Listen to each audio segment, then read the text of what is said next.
भाई कौन सी नस्ल है ये? भैया पटेरी नस्ल है। अच्छा पटेरी नस्ल है। जी भाई। अच्छा इसके कान कितने हैं तकरीबन? कान तकरीबन होगा 25 है। अच्छा 25 इंच हैं इसके कान। अच्छा माशाल्लाह। ये कितने महीनों का है तकरीबन? बस तकरीबन इसको हो गया 2 साल तक। अच्छा 2 साल तक है। 3 साल तक। अच्छा 2-2.5 साल का है। अभी कीड़ा है, छोटा है अभी। अच्छा अभी मतलब इसको मतलब कितने दांत हैं अभी इसको? हमें दांत दिखाएं हो इसके। गया अभी 2 दांत हैं अभी। बच्चा है माशाल्लाह अब तक। अच्छा ये बच्चा। बस ये हमारा शौक है। जी जी हाँ बिल्कुल बहुत अच्छा है शौक माशाल्लाह। इसको थोड़ा सा चलाएं यहाँ।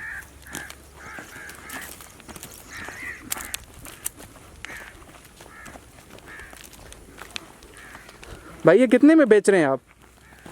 भाईजान ये इसका रकम 5 लाख से 10 लाख भी है, लेकिन अच्छा। हम व्यापार के लिए नहीं लेते हैं। अच्छा हम अपने शौक के हिसाब से रखा है अपने। अच्छा नहीं भी अगर मतलब कोई आपसे ये ख़रीदना चाहे तो आप कितने में मतलब ये देंगे हमें? लेकिन 5-6 लाख के अंदर में। अच्छा 5-6 लाख तक आप ये देंगे।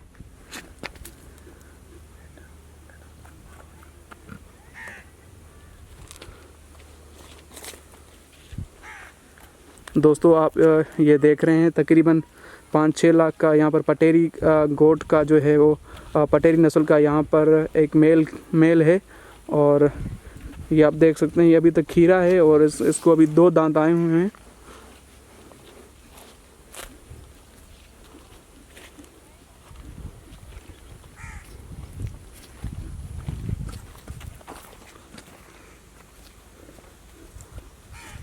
आप इसके कान भी देख सकते हैं माशाल्लाह, इसके कान कितने बड़े हैं।